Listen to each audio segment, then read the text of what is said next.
So let's get right into it. Group A has Argentina, Canada, Chile, and Peru. We have to start the discussion off with the defending champions, Argentina, arriving here, coached once again by Lionel Scaloni, ranked number one in the world after winning the 2022 FIFA World Cup, defeating France in penalties in a crazy, crazy match, and ultimately proving themselves as the best international team in the world. And when it comes to the Copa America, they're joint holders of the most titles as well, with 15 Copa America winners. Good Lord. And guess what? They're the defending champions of this tournament as well. Yeah. My goodness. They have guys like Messi, Di Maria, McAllister, Garnacho joining the team, Enzo Fernandez, Julian Alvarez, Lautaro Martinez, Rodrigo de Paul, Otamendi, Romero, Emi Martinez. This team is pure grit. This team is pure chemistry. This team is ready to compete for another Copa America. And what's even better is that they're in first place right now of the CONMEBOL World Cup qualifying rankings with 15 points accumulated. They've been by far the best team in CONMEBOL. It's the best team in the world, bro. The best team in the world, and they're in the midst of creating a dynasty. We almost don't even need to do a preview for Argentina because their team writes itself. They are the best team in the world. They're the reigning world champions, the reigning Copa America champions. And that is a status that most teams never get to feel. 2 titles to their name as reigning champions. Only Spain have recently done that over a decade ago. Yeah. And they actually achieved something great, a 3 title in a row achievement.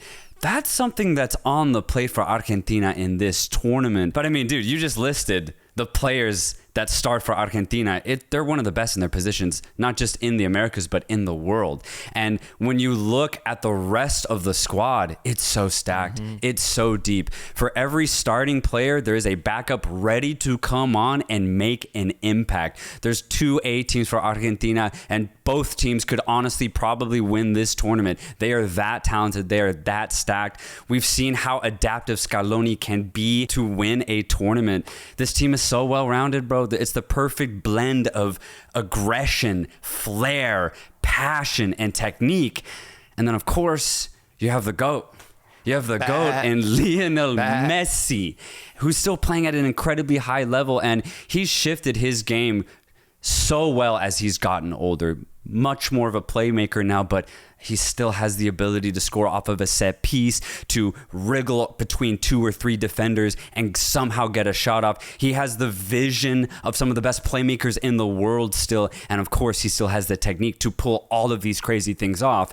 Argentina is the best team going into this tournament. They're title contenders. And for me, in general, they are my favorites. They're the favorites. They're the favorites. And just to poke some jokes at him, getting gifted another easy group in a major tournament. Oh, yeah. Well, come on. Argentina can't do it without help, bro. Come on. Some things don't change in this world, bro. And that's one of those things. It's luck. It's not help. It's luck, all right? It's luck. Yeah, this is objectively the easiest group in the tournament. That's why I don't really have much to preview here, because they're going to get first place in this group. And honestly, realistically, looking at their whole path in this tournament, they only really have to get by Ecuador, I believe, in the semifinals, and they're in the final. Good Lord. If you look at, oh my God, you're right. I didn't even interject it afterwards, but you're right. They play second place of Group B, which will either be like Mexico or Venezuela. Eesh. Those 2 are definitely going to lose to Argentina in the quarters. Yeah. Ecuador, who will probably top their group in Group B, will face them in the semis. They get past them, they're in a final right away. Yeah. I think what's more fun to look at when you see this Argentina team is who is going to be the main players in certain positions. There's the age-old debate at this point, Julian Alvarez or Lautaro Martinez. Yep. Who's really going to get that starting position? Because at club level, things haven't changed.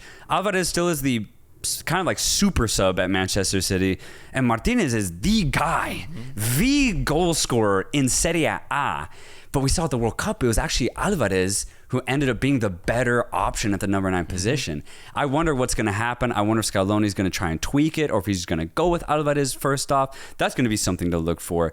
And then also the question is, do you play Enzo Fernandez, considering he's not had not a bad season at Chelsea, but are there better options? I've seen Lo Celso get some playing time. Mentioned, man. Definitely. Yeah. I think the other two midfielders have to be De Paul and McAllister for sure. Yeah. McAllister is one of the best playmakers in the world right now, so he immediately gets his position. De Paul's the perfect box-to-box side to cover that offensive prowess that Argentina possess in general. So there's some questions there. Also, who's going to play on the other side of Messi? Is it going to be Nico Gonzalez? Is Lo Celso going to be played out wide? Who's really going to make that position their own? Di Maria is still here, but he's still getting older, right? And I wonder if he'll be able to have any sort of impact as well. That to me is the biggest question, honestly, about Argentina and what they can do in this tournament is the aging of not just Di Maria, but Leo Messi as well. Both 36 years old now, whereas during the World Cup they were 34. It's a 2-year gap right there that I think makes a big difference.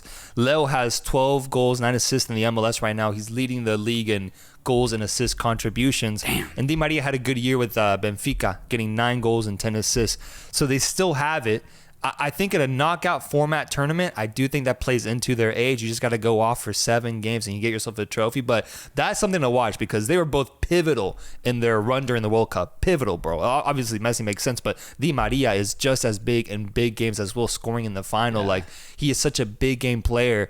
I wonder what his impact will look like because many times he's been Argentina's difference maker, the one that gives them the victory like he did in that Copa America final as well. So I want to see how that relationship is dealt with by Scaloni, if he does go with like Nico Gonzalez or somebody else, or ultimately if he just trusts Di Maria the entire tournament. And I think those questions ultimately get alleviated by the fact that they just already won the World Cup. I think this team ultimately will figure it out because they've already achieved their main objective, which was get Lionel Messi a World Cup title. I remember all of the games leading up to 2022 for a decade. There was always a nervous energy of, could this team and the supporting cast lead Argentina to an actual world title? And they did it. They did it on that famous day a year and a half ago against France in Qatar. Mission actually accomplished. The GOAT got himself the most prized trophy in the world. And so now I really don't see, when Argentina played, the question isn't, is this team World Cup ready? That's not the question anymore. The question is, how many goals are we scoring, boys? Yeah. Is it 3? Is it 4? Are we going to get ourselves another Copa America? Because at this point, even though there are questions, you already said it, they're top of World Cup qualifying. They're still playing at an incredibly high rate, scoring 2-3 goals a game. Messi, even though he is aging, is still so good. There are questions in this team, but I just think the passion and commitment that every single Argentine player has nowadays, it can make up for so much. It's why I have Argentina still as the sole favorites in this tournament. Sole favorites, bro. I think I'm going to go as far as saying they're my pick. They're my pick too. They're my pick to win it, man, because looking at the World Cup qualifying results too, they've defeated Brazil in Brazil just this past year, bro. Like major results. I think the biggest, not red flag, but the biggest concern maybe is the rise of Uruguay because they were able to get a result on Argentina. I just wonder if in a knockout setting, like in a big final, can they actually defeat this Argentine side who showed time and time again that they can face adversity in big stages and overcome it. I'm going to trust that so far in this tournament, man. I'm going to trust that completely. So I'm going Argentina in this tournament, man. I'm going Argentina, and this easy path that they have to the final, I think only helps them. Now as for the rest of this group, it's wide open, brother. It is wide open, bro. It's open season out here. Yeah. Let me hear it. Who's your pick for number 2 in this group? We got Chile, Peru, and Canada. What if we go through all 3 teams and then see how it Okay, ends we'll make up? it a little bit more exciting. Yeah, let's do that. Let's do it then. Let's start with... So let's start with a team on the opposite end of the spectrum, Argentina. Let's go Peru. Okay. Let's start with Peru because this team is in horrendous form. Terrible. Bottom of World Cup qualifying. Haven't been able to get a win. No. And I think they've only scored 1 goal, I think. And that was in their last match. It took them 6 tries. It is grim for this Peruvian side. And it hurts my heart a little, because their golden generation between 2016 and you could even go up to like 2020, honestly, like 2021 was so magical, and they played with such a swagger to them that rivaled Argentina, that rivaled Brazil, at least on the pitch. And to see them play now, it breaks my fucking heart, man. It really does. Because they still have that energy. You can see it. They still want to play that classic, free-flowing Peruvian style football. You know, the problem is they just can't. No. They just can't, bro. They don't have the players. The generation that has followed this golden generation it's the opposite of gold, man. It's blunt. There's nothing here. It's dirt, dude. And just not even to be disrespectful, I think Peruvians would agree with me. The talent pool, bro, is just it's so much lower. And that's why Peru are playing the way that they are right now. They tried to get a new coach. Maybe he can instill some new ideas because, again, the passion's there. The energy is there. We saw that in their last game against Venezuela. It is there. But there's just so many holes in this team. The talent is not there anymore. And they are low-key are still kind of relying on some pretty old players like Andre Carrillo still here, Luis Advíncula still here. Paulo Guerrero at 40 years old has gotten called up.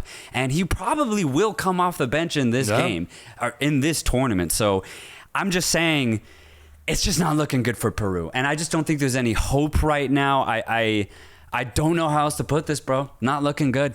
I think this is the lowest point in their transition phase. This is it right now. This tournament arrived during the darkest days. The beautiful, bright glory days of Gareca are way past us now. What a beautiful time, beautiful moment. It could bring a tear to my eye. Reynoso didn't work out for them, and then they got rid of him, and Jorge Fossati is now coaching them, ranked at number 32, but this team just doesn't have it, bro. They just don't have it. 10th in World Cup qualifying for Conmebol with 2 points, 0 wins, 2 draws, 4 losses. In their history, they're 2-time Copa America winners, and they're known for punching above their weight because in the last 4 of the 5 Copas, they've made it to the semifinals. I think it's a crazy stat. Like they in their peak, in their prime, they were able to get really deep runs in the Copa America. They weren't able to get silverware, but that's okay. It's Peru. At the end of the day, it's okay. But I just don't see that. I don't think I see them having that same underdog aspect to them as they did in the past. And that usually is what they have going for them in these tournaments. I don't think that's there anymore, man. I really don't. And so for me, the best I could see for them is 3rd place or 4th place in this group. Other players that they're still relying on is Pedro Gallese, for example. Back. Renato Tapia still here. And then from the upcoming players, I guess the ones that stood out to me were Santa Maria, Brian Reina, La Padula, and Piero Quispe are the only ones that I really kind of noted as players that could potentially have some sort of future for this team. But overall, it's pretty dark for Peru, and I'm curious to hear what the Peruvian fans would think about their team right now. Is the whole country as low on them as we are right now? How are you guys feeling? Are you scared a little bit? Are you a little scared for what's coming? Because I've just never seen Peru in this shape in the last 10 years going into Copa America. Usually there's a lot more excitement. There's a lot more optimism. This time it's the complete opposite. Yeah, because even though they were on a clear decline after 2018, they were a game away from getting to this last World Cup. They were still pretty close and pretty competitive, but it just has gotten worse. I thought they were going to be able to stabilize and balance out their squad after that World Cup failure, but no, it keeps going south for Peru. And you mentioned some new players that have come into the fray for Peru and have played well. They're giving their hearts out every time they don the jersey.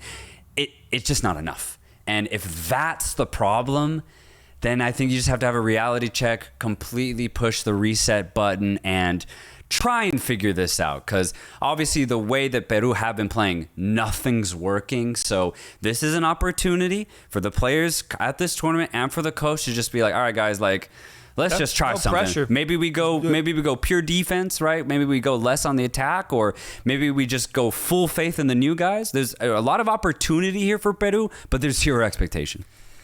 I'm going to say it, though. I don't have them in last place. I don't have them in last place in this group. I will say that it's going second place, as I said earlier, is wide open, but I do have Peru in last place. Fair. I do have them in last place. All I'll say is I don't have them in last place. We'll find out who is there. Last 2 teams to review is Chile and Canada. Do you want to go South American with it, or do you want to review the first CONCACAF side in this tournament? What are you feeling on this? Let's finish off the South American talk. Chile coached by Yeah. Peru's ex, Ricardo Gareca, man. That's what it feels like. That's literally what this feels like in the same group. I'm excited for that Chile-Peru matchup specifically for that. Yeah. Ranked number 42 in FIFA's rankings. They're two-time Copa America winners, winning it in 2015 and 2016. Bro, I love it when golden generations actually get to lift silverware to fully represent the heights that they reached. And Chile did it back-to-back times, bro. Like the fact that they did the Copa America in 2015, 2016, Chile was like, we're so good right now. We can do this twice. We can prove that it wasn't just a fluke one time. We can do it back-to-back times. I think that's such a cool thing to have be a part of your country's history. So if you're Chilean, you must be so proud of those two victories coming up against Argentina, I believe. Like that's just so cool. Such a cool title to lift. So they're two-time Copa America champions. And you still have some old heads here, bro. With guys like Alexis Sanchez still playing, Claudio Bravo, Fernando Isla, Edu Vargas. They're all still here. And there's some exciting talent, I would say, at least some more positive talent coming through the ranks with guys like Cortés, Maripan, Paulo Díaz, Suazo, Diego Valdés from America, Marcelino Núñez, Dario Osorio, Victor Davila, your boy from León, who's now in, I believe, Moscow, playing in Russia. Yep. And Brereton Diaz as well. So there's names here that I think are really positive. That looks much more brighter, much more better than Peru in comparison. They currently sit in 8th place in World Cup qualifiers with 5 points, 1 win, 2 draws, 3 losses. So it hasn't been really positive in that sense in qualifiers. It has not been good. But ultimately for me, Chile is one of those really unpredictable sides, man. Because they have Gareca at the helm, his willingness to play young players and get the most out of them is usually one of his best traits. And so he usually knows how to punch above his weight, just like he did with that Peru team. So I think that's a big factor in determining where Chile is going to land because of what Gareca can do specifically. But also throwing in the fact that they're in a really easy group. As long as they take on that loss to Argentina on the chin and they keep their heads up high, they can still get second place pretty comfortably if they just prove that they're the better team here. So I think there's something working in favor for Chile going into this tournament. I'm just interested to see what side of Chile will we get. Yeah, no, I agree about that point on Gareca. It's why I'm slightly hopeful about Chile going into this tournament because Gareca does have a knack about maximizing his players. Even if they don't play at the highest level, he seems to be able to get the best out of them. And Chile themselves are in such weird form, honestly, almost just as bad as Peru's. But you look at the squad and you're like, okay, well, the squad isn't as bad as Peru. So there is something here with Gareca, with the squad. And watching their last friendly against France in March, I think I saw some really good things, even though they ultimately did lose that match. A couple things I want to highlight. So you have Edu Vargas at top. He's a veteran. I mean, he was part of the teams that won the Copa America. Behind him, though, you have Alexis Sanchez. And I like this new position for Sanchez because obviously in his prime, he was a part of the front line going on players one-on-one. But nowadays, he doesn't have the legs, but he still has the technique and the IQ. So what that allows is for Sanchez to roam freely. He becomes the main playmaker for this side, and I think it's a really good product that you get out of this because he can come in really deep, combine with his wingers, combine with his fullbacks or his midfielders to build a play. And he has the IQ and the technique to actually pull it off. I really like Sanchez in this kind of pocket role. When you look at this left-hand side for Chile, it's really bright from an attacking perspective. Victor Davila is in his prime right now. And then behind him, you have Gabriel Suazo, who plays in France, also a good player on the ball. If they're combining with Sanchez, if they're combining with Núñez, they can break off the dribble, off the pass against most defenses. The only thing for Chile right now is players like Davila and Suazo have never been established at the international level. They now get this opportunity here at the Copa America to announce themselves as international level players. And then on the right-hand side, there's it's not as good, though, because it could be Dario Osorio, but there's questions if he's good enough. Núñez has been really good. He's had a really good season. He's a really good passer of the ball. Alongside him, though, that's where the question is, who's going to be his partner midfield? Could it be Echeverria? Could it be Eric Pulgar? Maybe Diego Valdés if you want to go attacking. There's questions there, but the backline could be good too if you play like Paulo Díaz, Maripan. So I think there's a lot of good with Chile. Not enough to make them title contenders, but enough to truly contest for second place in this group. So although they've had a really poor start to qualifying, they've got some points that I really like about them. No, I agree completely, man. I think that Chile was in a really dark period like 2 years ago. I remember when they were trying to transition that golden generation out. And just like I had mentioned that Peru is like right now in the darkest phase right now. I think Chile's finally starting to turn that corner into like they can start seeing the light at the end of the tunnel. And it's starting to look really, really bright because you mentioned I feel like there's a lot of potential breakout candidates on this Chile side going into this tournament. Victor Davila, you mentioned, isn't established at the international level, but this is the time to do it. I think he's like 24 years old. It'd be perfect for him. Perfect. I haven't seen him play, but people are saying, Chileans are saying in comment sections that Dario Osorio is a potential breakout candidate. 20 years old, playing for Midtjylland in Denmark, I believe. I haven't seen him play, but that's a player that I want to keep an eye on this time around for this tournament to see if he gets the minutes and if he has the opportunity to really stand out and maybe have an impact in these games. But I think I'd say there's up to like 4 players for Chile that could maybe have that sort of narrative going into this tournament, which just makes them an overall much more fun and exciting team than like a side like Peru, bro. Like there's just so much more to look for here, and it makes me more excited to watch this Chile team. So ultimately, bro, I do have them in second place. I have them nabbing second place in this group and being able to get out of it as ultimately the most promising team outside of Argentina in this group. I actually agree with you. I think Chile will get second place in this group, but there's still one team that we need to talk about because I think they're going to try their best to take it from Chile. That last team to talk about is Canada, CONCACAF's very own Canada, coached by Jesse Marsch. Yes, sir. Any comments on that? I was curious to hear your reaction on that because we've spoken about Jesse Marsch for a long time now. He ends up going with Canada, bro. When many people wanted him for the U.S. job, I'd say about a year ago, he ends up getting a reporting job for CBS Sports. Now he's with Canada. Is he a traitor? It's actually kind of funny because obviously Jesse Marsch is a pursued coach, so he requires a large wage. For Canada to get a coach like Jesse Marsch, they've had to subsidize his wages and take money from the MLS teams in Canada. Wow. And so the official title of his job is the MLS Canadian head coach. Interesting. Yeah. But what I think it shows is that the Canada FA have realized that they host the World Cup in 2 years as partial hosts with the USA, and they've also realized that this is the golden generation of Canada. It may not get better than this. It certainly has not ever been even close to the squad that they have now. So by appointing Jesse Marsch, I think Canada have taken a massive step in the right direction. They had a good qualification cycle for the World Cup last time out, and ultimately the World Cup proved to be too big of an obstacle for the coach and for the players at hand.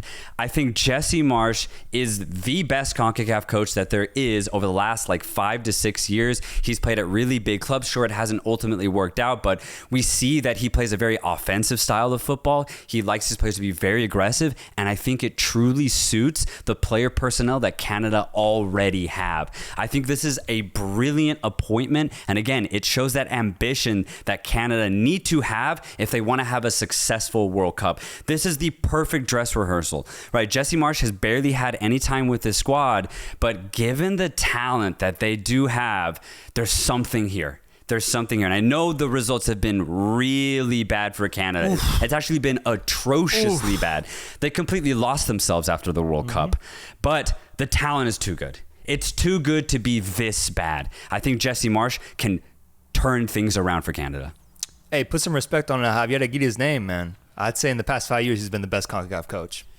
I'm going to say that. Put some respect on Aguirre's name. Jesse Marsch, I respect what you've done, but I'm going Aguirre in the last 5. That's all. Result-wise, yes. I think narrative-wise, the fact that Jesse's been involved with Salzburg and Leipzig is huge. I don't know if Aguirre could get to a team like Leipzig. Aguirre got a team to a Copa del Rey final, bro. Oh, no, results-wise, yeah. I think that's a much higher peak than anything Marsch achieved, honestly. Oh, for sure. So I'm going to go Aguirre, but I think it's debatable. Regardless, he's one of the top CONCACAF coaches. I can meet you there with Canada ranked number 49.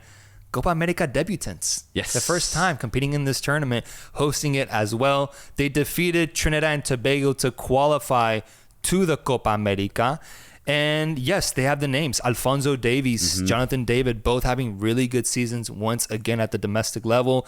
Tejan Buchanan, Stefan Eustachio, Kyle Larin, Lorea, Jonathan Osorio. These are their good guys, the big guns, the big names, really positive.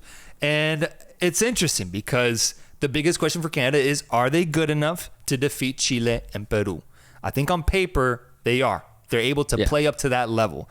Where I get worried for Canada, man, is the mental aspect. I feel that in the past 4 years, what I've seen from Canada, outside of that game versus the USA where they beat them at home 2-0, when they beat Mexico 2-1, when the lights get too bright, Canada gets nervous. Oh, yeah. And it makes me really worried for what's coming because there's an added aspect of playing South American teams where egos get put on the line, where there's pride, where it's a lot more physical, a lot more dirty, you could say.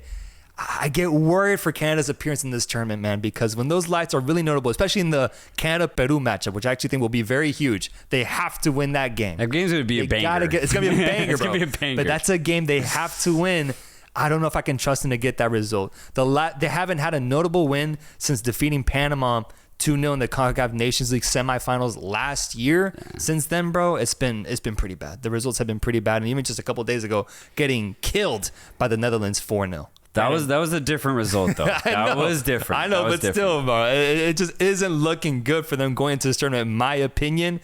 I'm worried about the mental aspect for them, and I do think that Jesse Marsch, just now joining the team, hasn't had enough time to really impose his tactics, his playing style, into the way that he ultimately wants to see this team pan out. So I have them getting fourth, ultimately because I do think that Peruvian grit, that ability to show up in big matches, just will find a way to get a victory against ultimately the measly Canadian side that we've seen so far. Yeah. No, yeah. That does make sense. I do just think Jesse Marsch will have a really good impact. And I think the players, he's called up the best squad. There's zero qualms with the players and the FA, even though Canada doesn't have the most money, especially when you compare it to the USA, Mexico, and South America. But I think Jesse Marsch will prove to be the difference for Canada.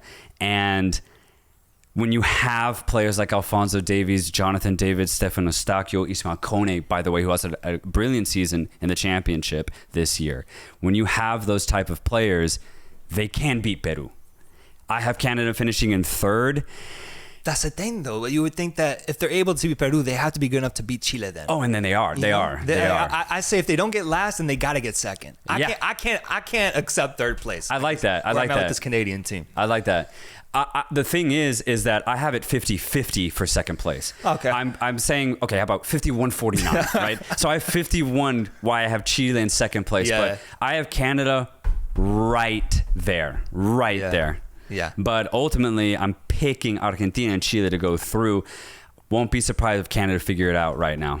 I mean, I won't be surprised either if they get a 1-0 result against Peru and even 1-0 against Chile, but I also wouldn't be surprised with the opposite. Peru just beats them like Lapadula gets a point. Right, I just can't score. Like, I won't be surprised. This establishes a pattern of concern that I have with CONCACAF teams not named the USA in this tournament. I'm worried. This is a good theme too. I'm worried. Let's keep this theme going because it's a definite one that people should be aware of. So ultimately for Group A, you have Argentina in first, Chile in second, Canada in third, and Peru in fourth. I have Peru in third, Canada fourth. Folks, let me know, what do you think about Group A? Who's going through in this group? Is Canada getting last? Is Peru getting last? Or maybe even Chile? Or are you predicting the Argentine demise here? Let us know in the comments down below. That'd be nuts, man. That'd be nuts.